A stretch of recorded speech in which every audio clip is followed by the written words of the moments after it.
Welcome back. On this episode of Polls 1000, we're going to be talking about Congress. You can see the four congressional leaders in all of their goofiness. You have Broman, Paul Ryan, he's the Speaker of the House.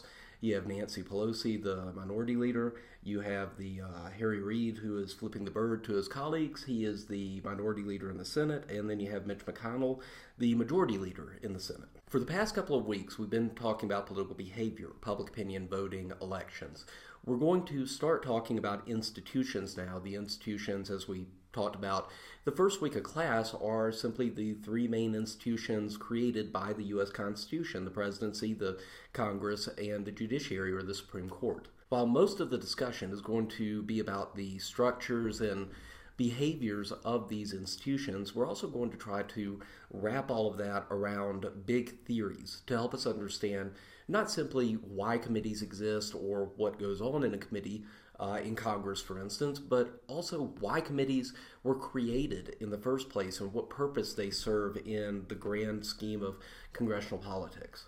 So we're going to start with a theory proposed by a political scientist named David Mayhew.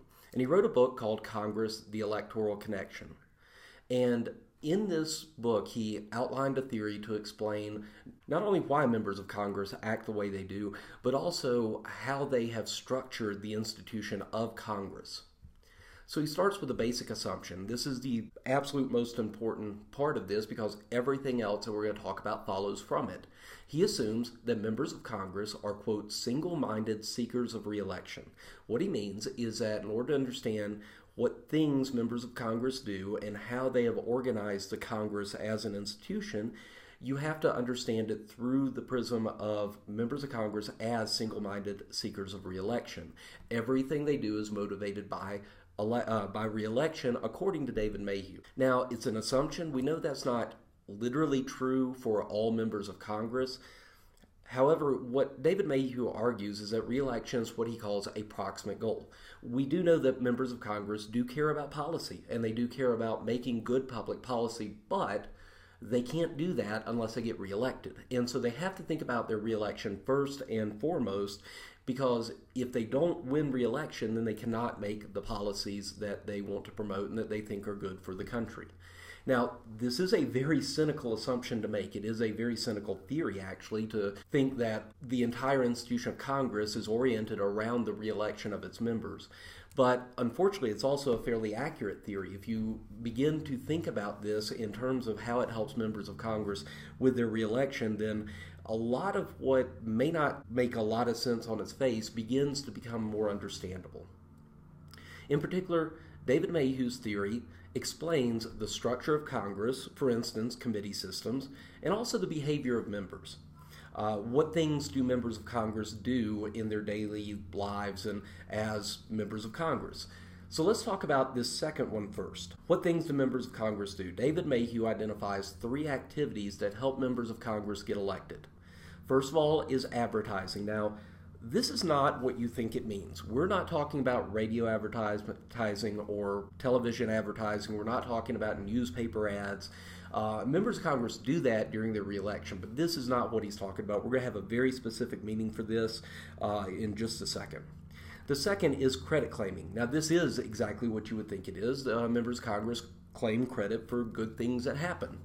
And finally is position taking. Members of Congress take various positions on the issues. So let's talk about advertising first. The definition of advertising, according to David Mayhew, is to disseminate one's name among constituents. Constituents are just voters, the residents in their state or their district, and disseminate just means to spread, as I'm sure you know.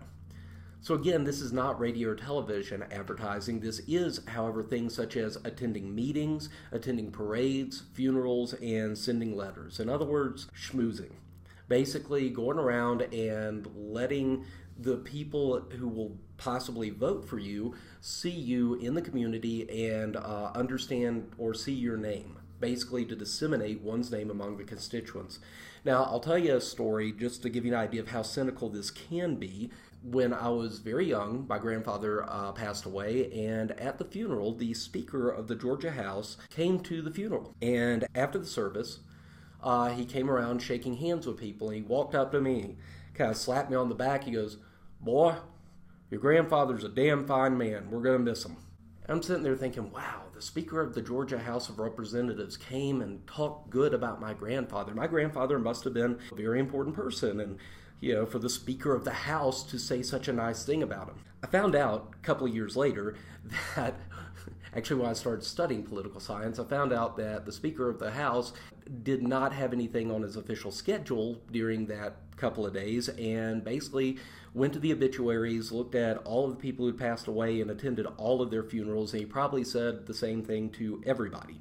But this notion of advertising, attending funerals, parades, and so forth is, according to Mayhew, a very effective way to get the member of Congress's name out there, and also to cut through party identification, because if you see a prominent politician show up at a family member's funeral, or if you see them in a parade, you're going to remember their name, and you're going to be more favorable towards them, whether they're Republican or Democrat. That's the idea behind it. The second type of behavior that members of Congress engage in is what Mayhew calls credit claiming, basically taking credit for popular outcomes.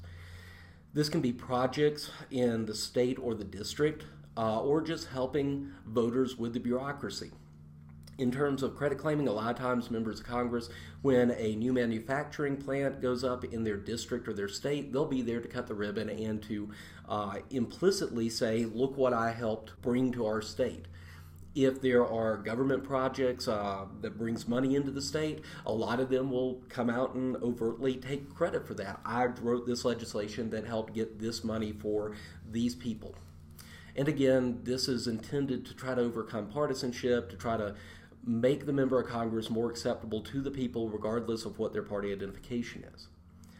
And then the third type of behavior that Mayhew says members of Congress mostly participate in is position taking. In other words, appealing to groups for support. Now, this is not necessarily trying to persuade people on issues. It's simply using their votes, their speech, newspaper editorials that they write, and so forth to boast about their record of helping certain groups in the hope that those groups will vote for them. Remember that we said that demographics were one of the strong influences on people's voting decisions. This is intended and aimed at trying to win group support. So Mayhew's theory explains what things most members of Congress do. And we know, by the way, that members of Congress spend a lot of time doing these three things. It also helps us understand the framework for Congress itself. In other words, committees, the advantage that incumbents have, which we'll talk about later, and so forth.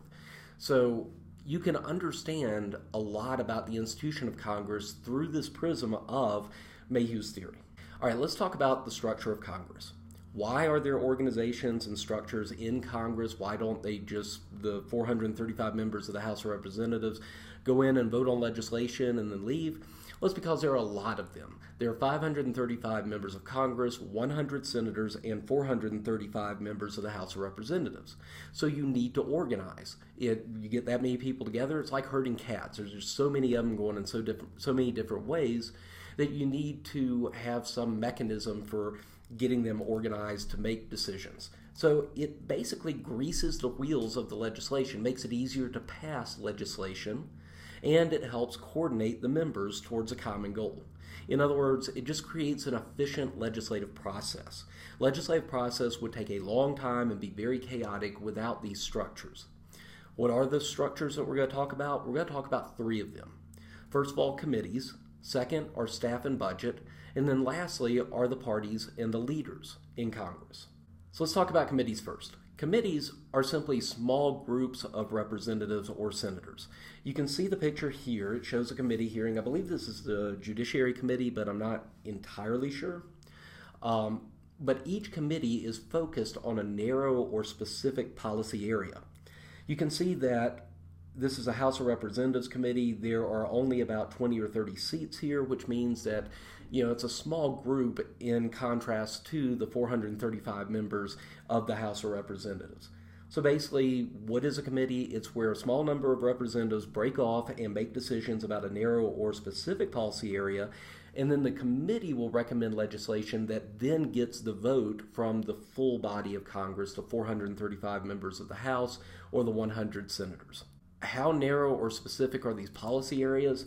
I'm going to show you a list of all the committees in Congress. You have the Agricultural Committee, the Appropriations Committee, the Armed Services Committee, the Budget Committee, the Education, Labor, Energy and Commerce, Financial Services, Foreign Affairs, Homeland Security, Housing Administration, Judiciary, Oversight, and I can't even keep up. And those are just the ones in the House.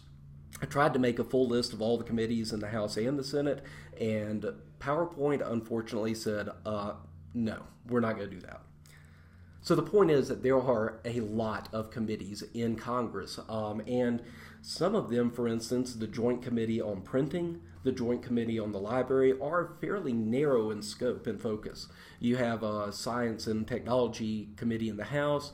You have another committee very similar to that in the Senate. So most members sit on multiple committees. Some people joke that there are actually more committees in Congress than members of Congress themselves. So again, committees are simply decisions that are made by smaller groups. It's a numbers problem. There are 535 members of Congress. That's why we have them. The other important thing about committees is that they serve a very important goal for members of Congress in terms of re-election, which is members can get money and projects for their state or district through the committees. The committees have a lot of influence over how money is distributed and how projects are distributed across the states. And so members of Congress want to be on the committees that cover legislation that is important to their constituency. Senator Enzi, for instance, used his position on a committee to help get the carbon capture program for the University of Wyoming, and that is something they certainly wants to promote because it benefits the citizens of Wyoming. So he's helped draft this legislation and used his committee influence to get a project that directly helps the citizens in Wyoming. Now, the committees also make Congress more efficient. The word we use here is specialization, which is simply the notion that nobody can know everything. For instance, who cares about agriculture in New York City? You're probably not going to find many members from Manhattan that represent districts in Manhattan, for instance, on the House Agricultural Committee. Members want to be part of committees that directly impact the lives and the businesses in their districts or their states. And that, because they come from those districts that have specialized experience in that area, they can bring that specialization to Congress. They can bring that knowledge and experience to draft better policy. Yes, it does help members promote themselves to voters, and that's a very important part of it, but it also simply helps make policy more efficient and more effective. Somebody who, for instance, comes from a very rural area in the Midwest is probably not going to have a lot of experience with urban housing and problems with urban housing. And so because they lack that experience, their views or their proposals for drafting legislation may not be very effective in solving the problems for people living in urban areas. So again, I just want to highlight the two main reasons or the two main things that committees and membership on committees provide is they provide money and projects for the state that the members of Congress can then use to promote themselves to their constituents, and it also brings specialization to policy making that can make legislation a lot more efficient and effective. So here's one more example. Senator Enzi's website, this is directly from his website. You can see the drop down from the tab that says About Senator Enzi. Down right around the middle are the committee assignments, and then you can go down on the website here and actually click on the different committees that he's a part of. So when you go to Senator Enzi's website, that is something that he places prominently on his website. He wants citizens to be informed and know about the committees that he's a part of. So let's turn and talk about staff and budget. Each member of Congress gets a budget for staff and offices. They can hire up to 18 people, and each one of those people makes between $75,000 to $160,000. Moreover, each committee has its own staff and budget that's about the same as each member of Congress. So let's back up and again understand the magnitude of how much staff and how much budget is spent on this. 18 people, each making an average of $100,000, multiplied by 535 members is a lot of money itself. But then think about all of those committees that we just talked about. Each one of those committees also gets to hire people that make about the same as well. So a lot of money gets spent by members of Congress on staff. Why would they spend all this money on staff? What do they get out of it? Well, first of all, they get district offices, which provide better constituent services. Constituency service just means that when a constituent or a voter has a problem, they call up their member of Congress, and the member of Congress, or more commonly, the staff members, will try to help that person with their problem. So, for instance, let's say that Aunt Edna didn't get her Social Security check this week, and you want to help Aunt Edna. This is a big problem because she needs some money, so you call up one of the senators of the House of Representatives' offices, their staff, then will a lot of times have a direct number to, for instance, the Social Security office agency in Washington, D.C., and they'll make a phone call and say, hey, Aunt Edna here, she didn't get her Social Security check, help us out. And when Aunt Edna starts getting the Social Security check, the member of Congress looks like a hero. That, again, can make citizens' attitudes a lot more positive towards the member of Congress. It also provides information and expertise on policy. A lot of the staff that gets hired, they're policy experts, and they're sought out for that expertise in that policy area. So, for instance, a member of Congress from a rural area where there's a lot of agriculture will hire somebody who has an expertise in agricultural policy to help them craft policy and legislation that then benefits the constituents back home. It also provides efficiency. What do the staff do during their time? They will draft bills, they will prepare press releases, they'll negotiate agreements with other staff from other members of Congress on bills or legislation. And basically, it frees up time for the member of Congress to seek re-election. One of the things I want you to see during this lecture is how these things work together. This is the essence of Mayhew's point, which is that you cannot just look at the committee system independent of the re-election motive. The staff and the budget that they receive and the committees themselves provide things to the members of Congress that then help the members of Congress get re-elected. And as we'll talk about later, Mayhew does not say this was necessarily intentional by members of Congress, but he does say that it is part of it, that there's this symbiotic relationship between voters, the members of Congress, and the structure of Congress that helps members of Congress in a way that improves their chances of getting reelected. And finally, the last formal structure we're going to talk about are parties and leaders. First of all, these give formal power to the majority party. The majority party in Congress controls the committees, the schedule and agenda of legislation, and even the rules for debate. There in the House of Representatives, there is a rules committee, and the majority party in the House, in this case Republicans, have a majority on the Rules Committee, and that committee sets the rules for debate over the legislation. This can include things like amendments. It can restrict the power of the minority, the Democrats, to offer amendments to the legislation. The Democrats, when they were in the majority in the House, aggressively used the Rules Committee to try to shut out Republicans from offering amendments that they feared could embarrass the Democrats. And the Republicans in the majority have followed suit and done the same thing. So it gives a lot of power, formal power, to the party that has majority, and the parties and the leaders also provide a hierarchy for both of the parties. It helps them maintain party unity when voting. Again, 435 members of the House, 100 senators, that's a lot of people to try to get together and vote the same way on a piece of legislation. So let's talk about some of the leadership. In the House of Representatives, and this is a picture of the House of Representatives, there are 435 members of the House of Representatives, which means there's a big need for organization, which means that parties offer a stronger influence than in the Senate. In the Senate, parties do have an influence, but they're not as strong as the House because there's not as much need to organize people. Who are the leaders? This is the Speaker of the House, Representative Paul Ryan, and the Speaker of the House gets a powerful say or influence over things such as committee assignments. The Speaker of the House has a lot of influence over which members sit on which committees. Now, we just talked about how important committees are to members of Congress, and so getting on those beneficial committees, getting on the best committees for the district or the state is very important. So the Speaker of the House has a lot of influence over that. If the Speaker of the House wants to, he can actually remove somebody from a committee and place them on another one, maybe one that's not as powerful or not as important. Speaker of the House also has influence over scheduling of bills and legislation. This may seem like a small thing, but actually it can be used with great efficiency. If there's a bill that the Speaker of the House does not want to come up for a debate, he can simply not schedule a debate on the bill, and the bill will never be able to be passed. And the Speaker of the House operates as the leader of the majority party in the House of Representatives. The Speaker of the House's counterpart in the House is the minority leader, and this is Representative Nancy Pelosi.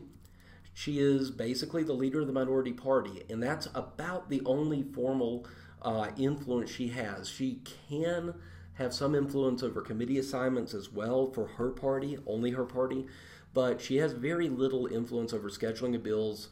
Basically, she tries to keep her party unified when it comes to legislation and lead the opposition to the majority party. And then the final leadership position that we're going to talk about are the whips, the majority and the minority whips. Both parties have them, and as the name suggests, the idea is basically to maintain party unity. The majority and minority party whips will go around on behalf of the Speaker of the House or the minority leader and try to get members of Congress who may be hesitant to vote for or against the particular piece of legislation to stick with the party and to not defect. So the major impact of whips, again, is to maintain party unity that helps the minority leader and the Speaker of the House pass the legislation that they want to pass. Let's flip over and talk about the Senate. As we just mentioned, there's only 100 members, so there's less need for organization, and the result is weaker party control. It means that the parties do not strictly control things like the rules. There's not a rules committee in the Senate. Instead, rules are passed by what's called unanimous consent. What that means is that one senator can stand up and object. And if the senator objects to the rules, for instance, then that bill will not go forward until the senator withdraws his or her objection. It is therefore much harder in the Senate for the majority party to use the rules of debate, particularly regarding amendments, to manipulate the outcome on the floor of the Senate.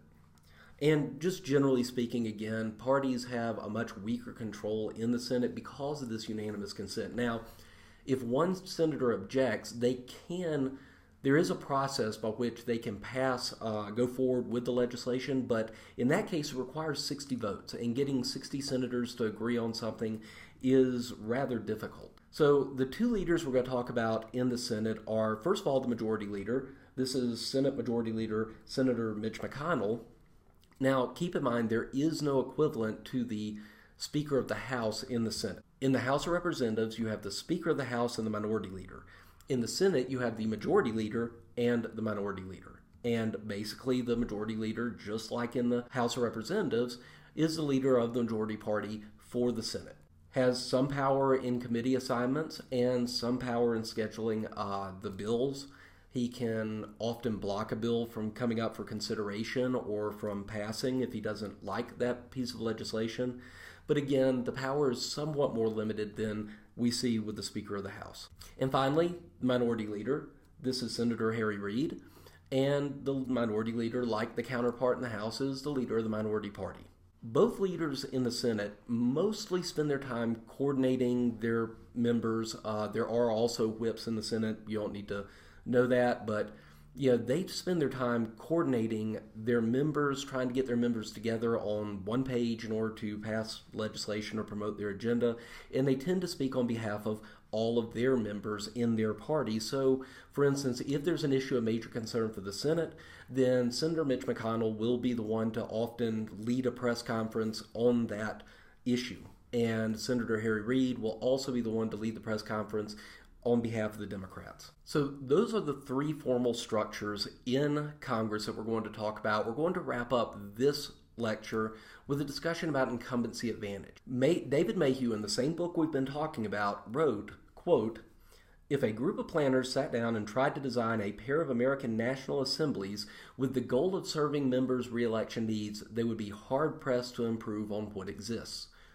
What he's basically saying is that while he cannot say that the institutions and the committees and all of these structures were intended to help members of Congress get reelected, he can say that members of Congress would have a hard time coming up with a better system if that were indeed their goal. In thinking about these institutions and how they help members of Congress get reelected, it only makes sense that there would be an electoral advantage for incumbents, right? If members of Congress benefit in all of these ways from the staff and the committees and the leadership, well then it makes perfect sense that they would win elections more.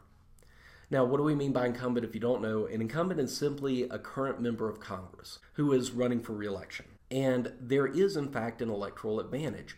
90 to 93% of all incumbents each year win election. And so when an incumbent goes up for re-election 2 years later in the House or 6 years later in the Senate, 90 to 93% of the time, that incumbent will win re-election. And they don't just win re-election, they typically win very big. An incumbent will typically get 60 to 65% of the vote. So, for instance, in Wyoming, both of our Republican Senate incumbents, when they went up for re-election a few years ago, both of them got, I believe, over 70% of the vote. Why would incumbents, given what we know about party identification, why would incumbents win with such a large percent of the vote, and why would they win so often? That's going to be the topic of the next election. But what I want to leave you with here is the notion that, going back to David Mayhew has this theory about Congress, about how members of Congress care mostly and foremost about re-election, and therefore they engage in behaviors that help them get re-elected. And the institutions and the formal structures in Congress, the committees, the leaders, the staff, and the budget also help them do things that promote their re-election chances. And so naturally, these incumbents will win re-election at a disproportionate rate. So again, what we're going to talk about in the next lecture is why this is the case, right? Not only do they do these things that help them get re-elected, but there's some other things that also help incumbents win re-election as well. And that's going to be the topic for the next lecture.